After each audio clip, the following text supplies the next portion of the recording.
Nowadays, my age, I regret not taking good care of my body as I should have.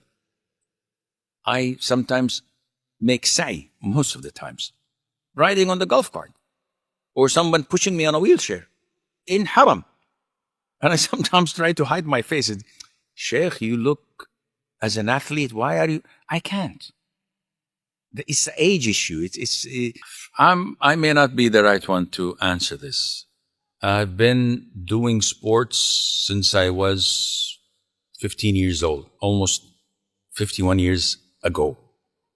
And I've done a lot of sports till date. Today I was in the gym for an hour. Alhamdulillah, working out, walking. Of course, the sports I do today is different than what I used to do in the past. So when I was young, when I had good joints, good knees, good back, I used to play squash. And alhamdulillah, I won 2 tournaments on the national level. I have a silver medal in table tennis, and I used to play like an hour professional table tennis with the seated people in Saudi Arabia. And we used to have fun, not professionally, but I used to enjoy playing with them and getting as many points as I can, changing 3 t-shirts during this 1 hour, and it's soaking wet. Yeah, table tennis, people think it's a girl's game. It's not. It's very demanding. I do weights, bodybuilding. I used to bench press 100 kg. Of course, now I could barely carry myself and stand up and walk. You sound like the perfect person to ask then. Now, yeah, but see, again, this is a way of life. I've been doing it for the past 51 years. My wife was so frustrated because I was so punctual on playing sports every single day, not skipping a day. And we reached the fork of the road. And she said, you have to choose either me or sports. We can't go on like this. I told her I'm going to miss her a lot. And since then, alhamdulillah, she figured out that, okay, this is in his system. So alhamdulillah, I think it's a way of life. I do my ibadah, I do my teaching, I do my da'wah, but I have to have my own time. When you play squash and you keep on smashing that ball in the side wall or in the front wall, and you hear that sound, and the ball cries, please, please, I won't do it again. And you leave the court, you feel relieved. The tension is gone. When you challenge yourself in pull-ups or set-ups or and doing biceps or triceps or back or legs day, and you feel, okay, I'm doing something, you feel good about it. And you become healthy, you feel ready. This is a way of life. Can it be cascaded to everybody? Unfortunately not. Not everybody has it in them as a belief and a conviction that I need to do this to live a better quality of life. Not to compete, just to be able to walk. Nowadays, my age, I regret not taking good care of my body as I should have.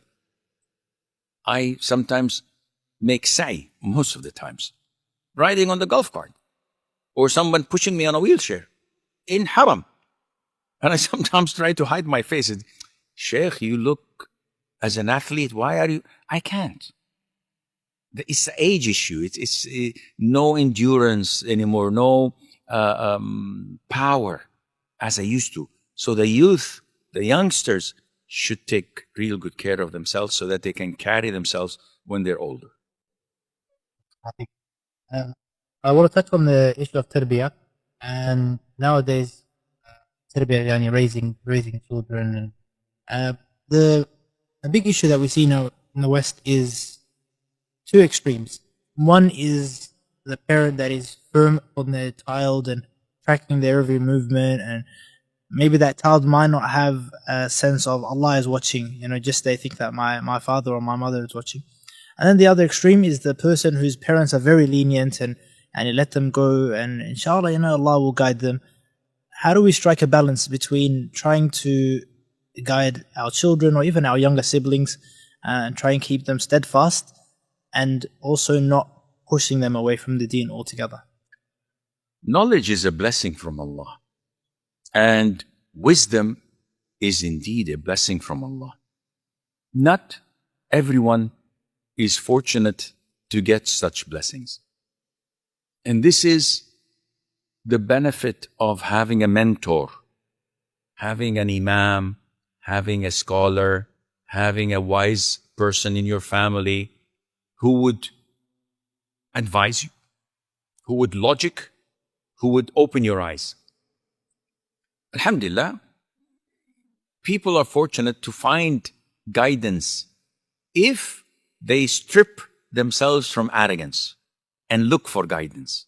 But when you think that, no, it's my way or the highway, I get a lot of women coming to me complaining, Sheikh, my husband does this, my husband says this, and all of what she's saying is totally bogus and wrong.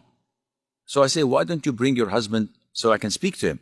She says he would never ever speak to a scholar or to imam of masjid or to anyone else. He says, I know my religion. So I say, does he know Arabic? She says, no. Does he memorize the Quran? She says, no. Has he ever done any degree in Sharia or in Aqidah or anything? She says, no. This guy is an ignorant imbecile. He's a wacko. And he thinks that life is all about Simon Says. Life is not. And you should run from such a husband, because this guy is a wrecking ball. He's going to destroy your life. And if you don't have children, leave him. If he doesn't want to get counseled or taught about what's right and what's wrong. So now, when you have someone to teach you and to tell you, you will have the ability to judge better. Having said that, Allah says in the Quran, do not curse the idols that they worship, so that they would not curse Allah unjustly. This ayah teaches us that we judge things by what? Consequences, by the result. So I tell these parents, you can be strict with your kids. What is the result going to be? I don't know. I just want to reprimand them. I want to discipline them. I want to beat the hell out of them. What is the result? I don't care. I just want to implement the rule of Allah. I want them to do the halal and to stay away from the haram. Akhi, what is the result of your approach? This is not logical. And likewise to those who are too lenient. Where's your daughter? Oh, she went with her girlfriend. Okay, she's 19. Is she wearing the hijab? No, Allah will guide her somewhere. Where is she going? I don't know. Maybe clubs or... Well, Allah will guide her. Okay, how do you know she doesn't have a boyfriend? Oh, no, she doesn't have boyfriends. Yes, she vapes. Sometimes she rolls a joint. Yeah, but no, boyfriends. No, I'm sure. What is this? You're a nutcase. So look at the consequences. And not all parents must raise their kids in the same way. Those in the States or in Europe, they're always afraid that their children won't call 911 and put them in Australia. I have so many people counseling sessions with people from Australia who've been stripped of their own children by the police unjustly, charging them and challenging them in court for 2 years. And the child is an infant, 2 months old, accusing the parents of physically abusing him. They won the case, but after what? Being stripped of your 4 or 5 children, taking to care homes and other families until you were proven innocent. Who will compensate me for the 2+ years that I've lost my children unjustly just because I'm a Muslim?